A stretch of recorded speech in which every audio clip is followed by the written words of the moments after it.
Okay, I want to talk a little bit about the connection between David Hume and Immanuel Kant in the discussion of consciousness and the self. Um, Hume, of course, um, says that the concept of self is really um, just a habit. There is no self that we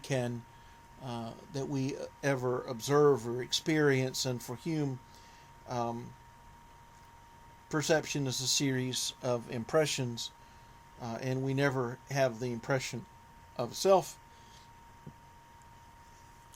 Um,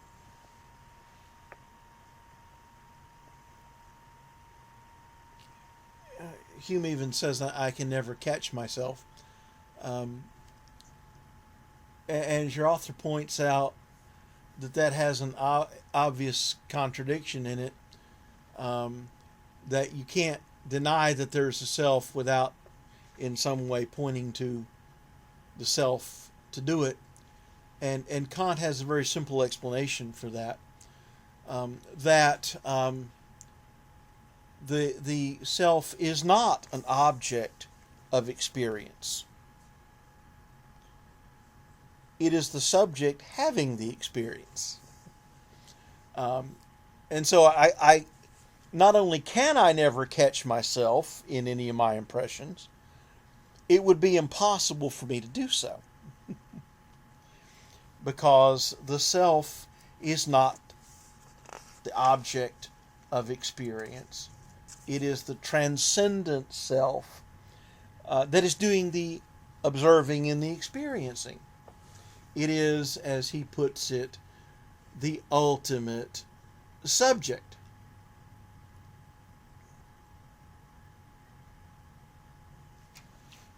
Always the subject.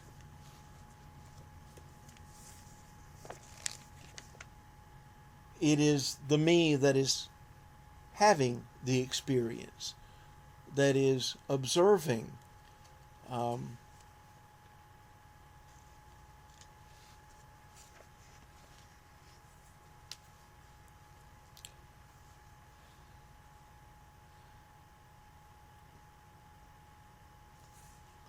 but he writes against the idea of viewing this self as a substance.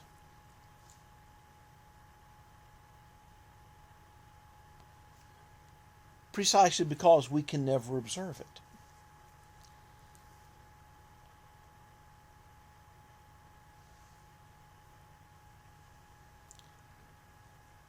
Because it is not the thing to be observed, it is the me doing the observing. And so he argues that we to think of the soul as a substance would imply its permanence, and since life is the subjective condition of all our possible experiences, we cannot and do not know if the self survives after death.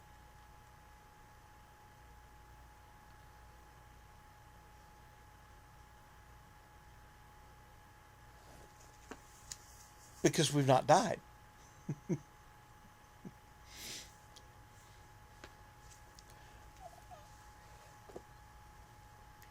The transcendental ego is the ego that is the self, what ego means, is having the experience. Um, it is the thread that holds to all our separate experiences together.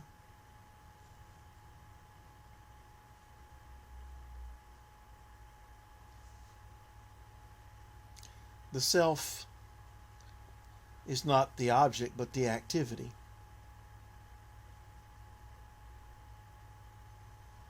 And that's why, for Kant, we should not think of the transcendental ego, the self, as a substance. Now, he also notes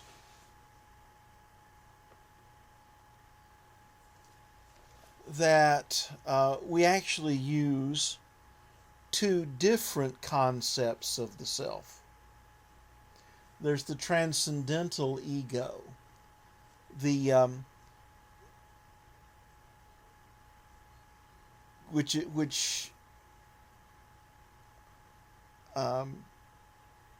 is the thing that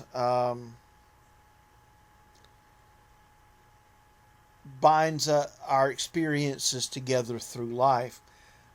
But that's different from what he calls the empirical ego, which is the things that distinguish us from one another.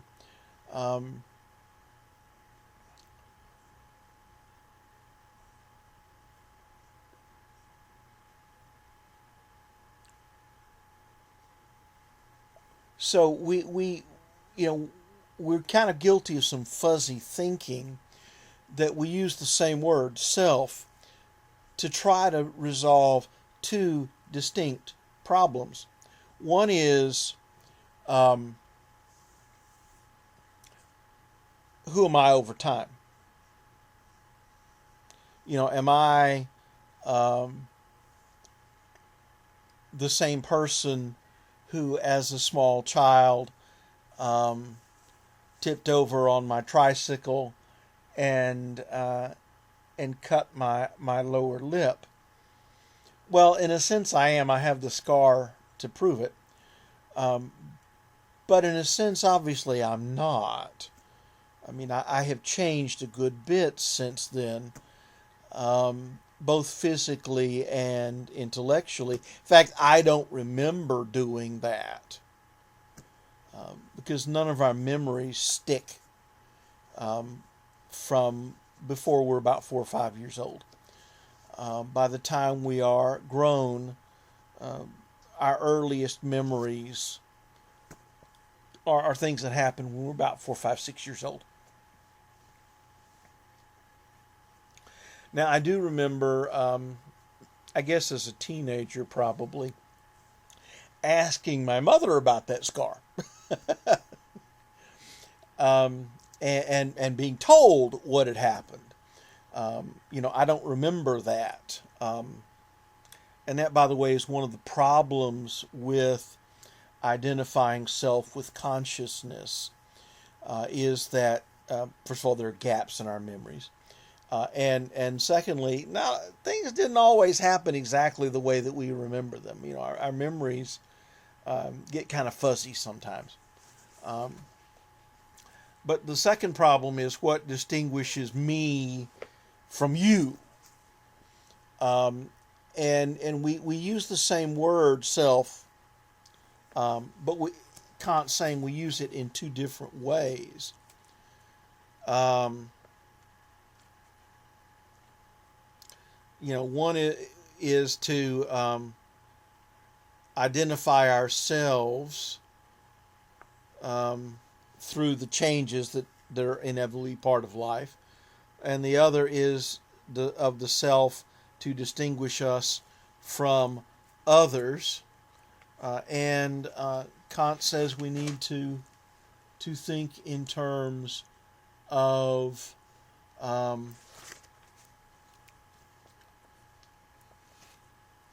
two separate concepts of the self, the transcendent and the empirical ego. The transcendent ego is the thing that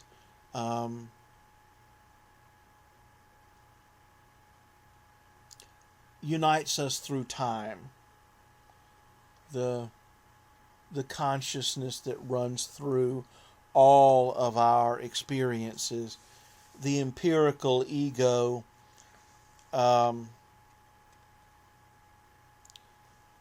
is the way we think about ourselves as distinct from other people, and where that's going to go.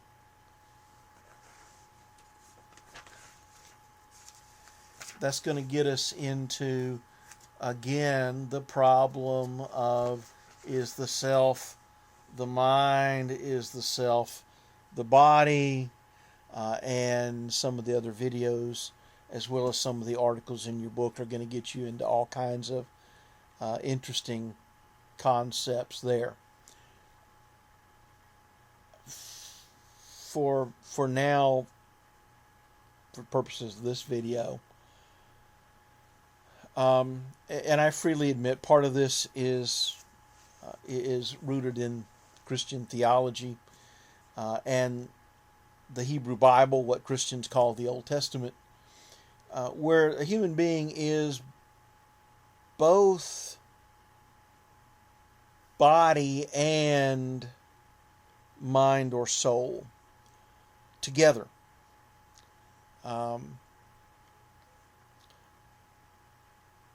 While I think that's a difficult concept to fully grasp, it seems to me that there's something fundamentally right about it. That I am both